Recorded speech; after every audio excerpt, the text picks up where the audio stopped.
Welcome to the Creative Play and Podcast Network.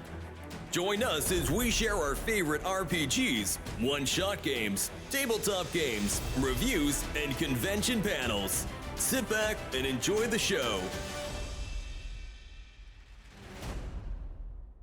Hey guys, welcome back to #RPGaDay2023. It is now August the 7th.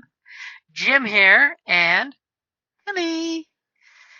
And unlike the other day that had a whole bunch of our other gamer groups jumping in, it's just the two of us today because it's Monday and it's a busy Monday.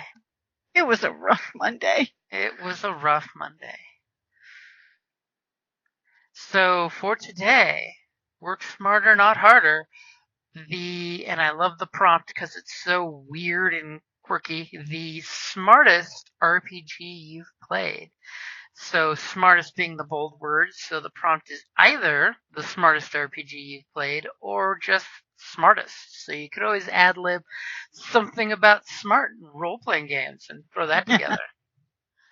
Well, it all depends, because if you want like math-heavy, old school D&D with that THACO, oh my goodness. That was a rough one.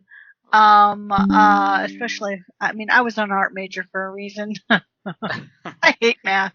Hate it. THACO days. You need a slide rule and a chart.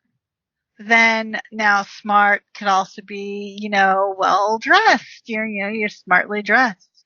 So there are some wonderful, RPGs with, different types of, just visually speaking. So, like the new Avatar, the whole covers with the brand new, like the Kickstarter edition, just beautiful. Some of those are just lovely.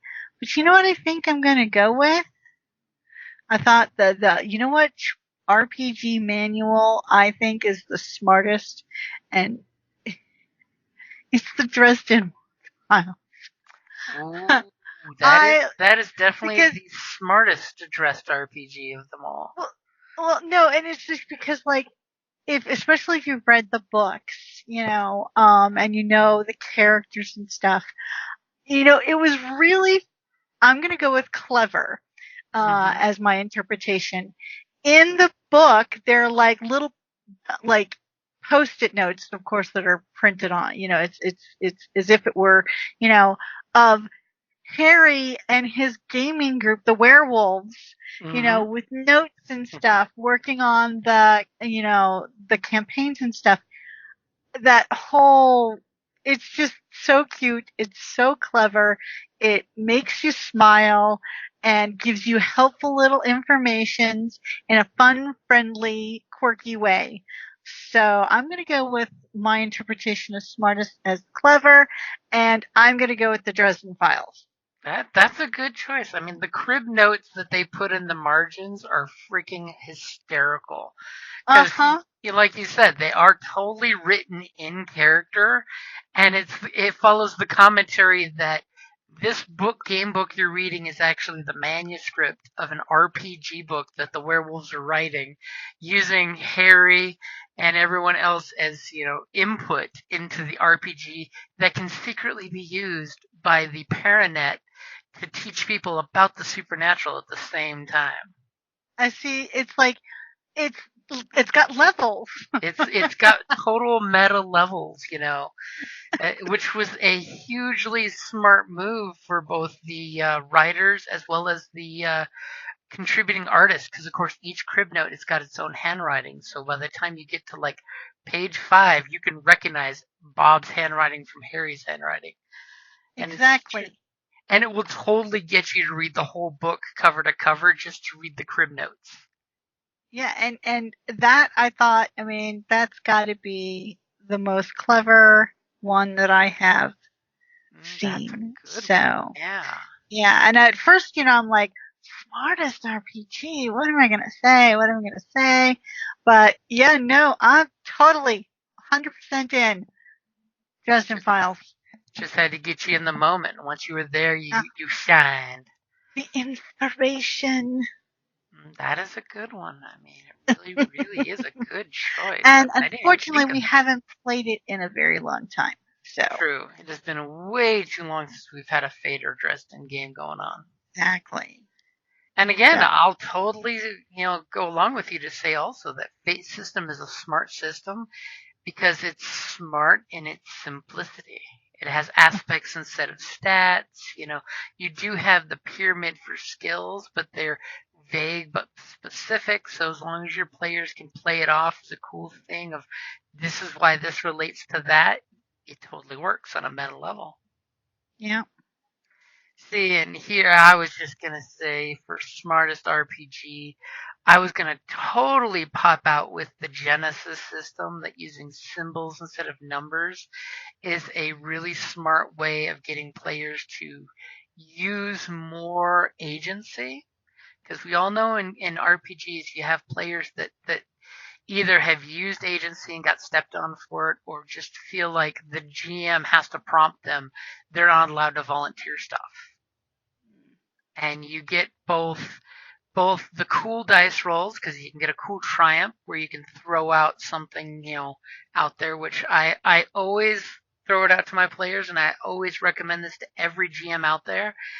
If your players roll 3 advantages or a triumph in the Genesis system, totally throw them a bone and say, I won't screw you over, and I got a really good suggestion if you're willing to cash those in with me. And give them something that moves the story along or helps them. Don't purposely do not shortchange them for that, for cashing it in with you and giving you trust. But it's a great way as a GM to actually either info dump if it's a knowledge skill, or give them an NPC ally if it's a social skill, or if it's a combat skill, totally give them a screen swipe to get to the next scene so you're not stuck bogged down exchanging blaster bolts or bullets in a street duel with some cyberpunks, or casting spells between casters if it's, a fantasy. It's great in that it gives players agency because they have story points. So they can always flip a story point or a, destiny point if it's Star Wars to make a declaration, which is always great. As long as it's not game breaking, do it. Do you want to say, yes, we do have air masks on the Millennium Falcon while we're parked in an asteroid because nobody bought them? Yes, cash in those points. And then if you have advantage and triumph, the players, you should not be afraid to ask, can I, for, as many of my gaming groups will say, for 1 advantage, can I do this? And I'm totally willing to tell them, no, actually, that would be more of a 3 advantage or a triumph type of thing. But I applaud you for trying. But it's good that you mentioned don't screw the people over for that. Yeah, that's it's like, because once you break that trust, a lot of players, once they lose any agency, they are forever burned from trying to have any player agency in the game ever again. Which that's just something I've noticed as a GM through the years, many, many, many years, that sometimes you get players in a game with you, and they've been in other groups where they've tried to put themselves out there and got squished for saying, oh, can I do this? And they're like, no, there's only one correct way to get from point A to point B. You cannot use any creativeness. Until the barbarian comes up and says, that wooden door, can I bend it? And the GM gives them the twerky face of, you mean break it? No, I mean bend it. And they roll a natural 20 on their athletics. Apparently, yes, you can bend the planks of the door. There you go. Yeah, so never be afraid to let your players do things and push the rules. I mean, there is that whole rule of cool thing, which is not only smart, but it's also entertaining as hell. But for smartest RPG I played, I definitely want to throw it out there to Genesis and Star Wars, because for me, it's just that it's smart in the choices that it gives players freedom. And I like Genesis better than Star Wars in regards to the talent system, because players can choose which talents they buy, and as opposed to in Star Wars, it's a here is your talent tree, very MMO-ish, and you can't go outside the lines unless you buy another career. Which, let's be honest, in Star Wars, everyone buys a second career. Yeah, definitely. I mean, that is kind of like a Star Wars trope there, that no one character is just one thing. Princess Leia is a diplomat, but I'm pretty sure she's got either the recruit for the rebels or a soldier background in there. I'm just saying. Or a wee bit of Jedi. Well, she also picked up some of that later on in the series. And then you've got Luke, who's a farm boy pilot, but he's also got some mechanics going on there because he can fix things, and he gets the whole. Can he really? Hey, I mean, he fixed his own hand. He fixed the lightsaber. He fixed the X-wing. He even cleaned up R2 like multiple times. Only once he ran away. Yeah. Mhm. And a good RPG will let players play as smart. Got the word in there, or as crazy as they want, which is one thing I like. So when you get, and then Fate's good at that too, that when you fail in Fate, just like Star Wars, it's not that you suck, it's just that the situation was not favorable according to the dice. Because just to steal something from the Powered by the Apocalypse system is we're asking a question and the dice are giving us the answer. Can I shoot that guy? It's witchcraft. It's fortune telling. So that's going to be August the 2nd, smartest RPG that you've played.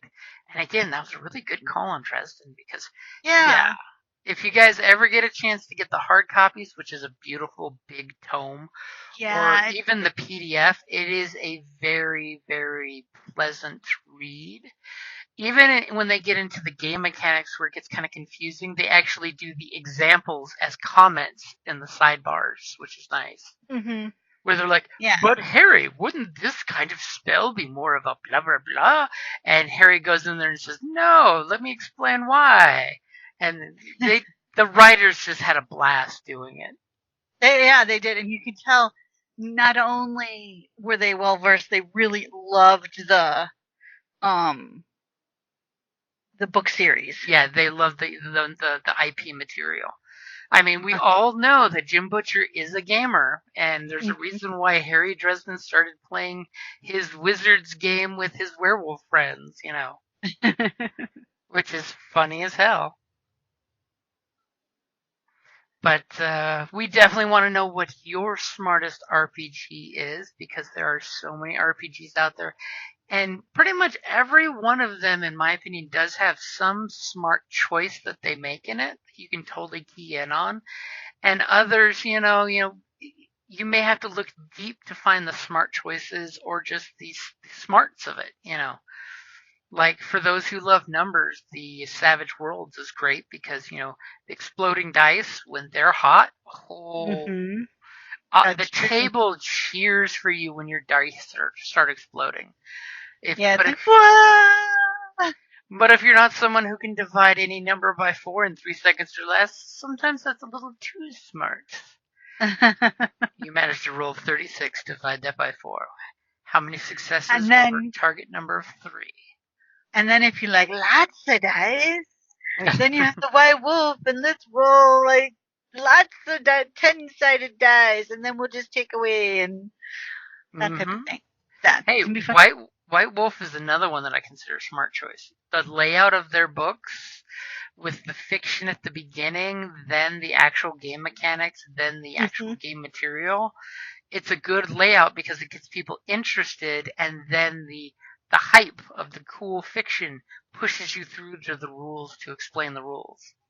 Yeah, you get some of the coolness factor, you get drawn into the world, and then it goes into some of the minutia of, world building and character building, that type of thing. And usually they're pretty good in their stories, that they salt and pepper game mechanics without telling you it's game mechanics.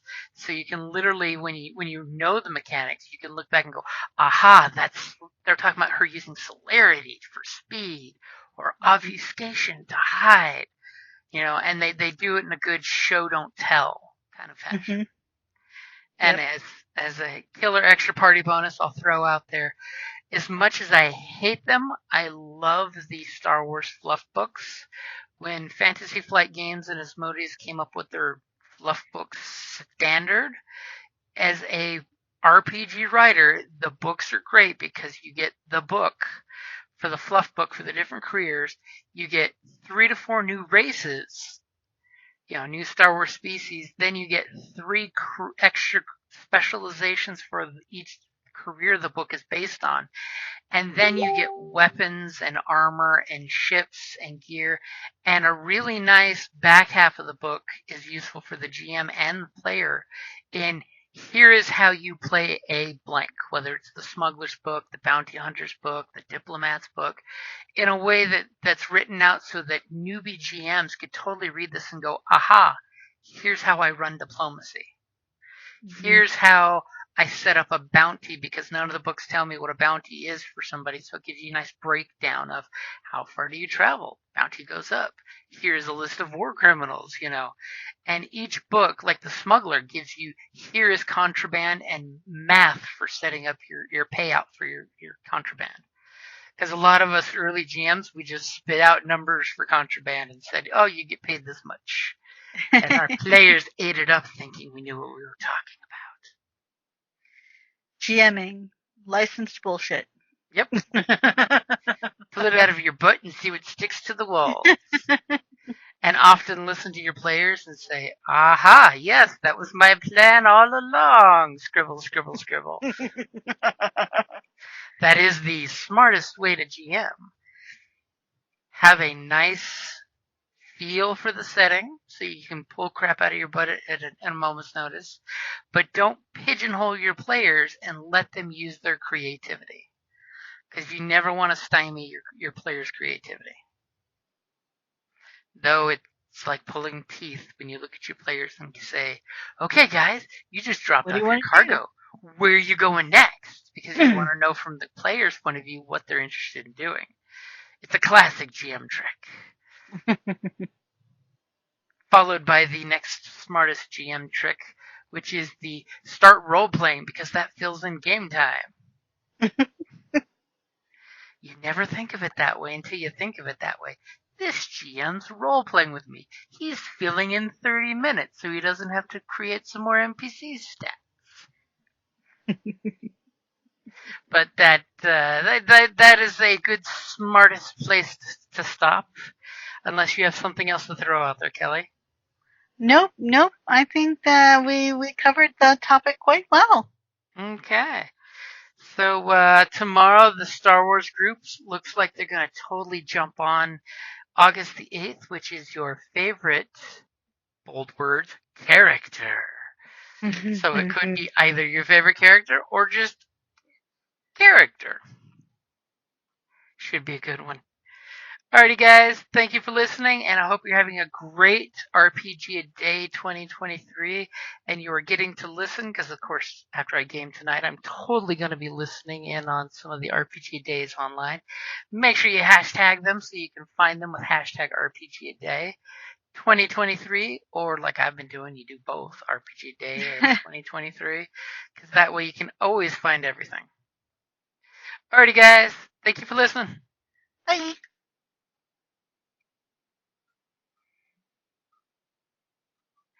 And in case you haven't seen it, Lexa is totally listing in the Skype channel all of your fat loot in Iron Kingdoms.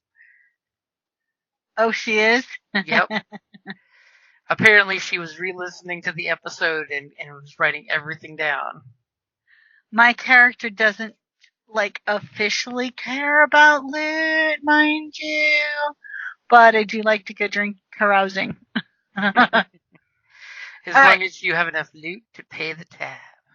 Yeah, okay. I'll be in the bedroom shortly. Okay, none of that yawning stuff, Missy. Mwah. Bye. Bye. Thank you for listening to the Creative Play-In Podcast Network. If you enjoyed our show, please check out D&D Journey of the 5th Edition and Ragnarok Enroll a Scion Hero to Ragnarok Story. Also, check out our Patreon page for more content and behind-the-scenes things, as well as joining us for a one-shot game or two.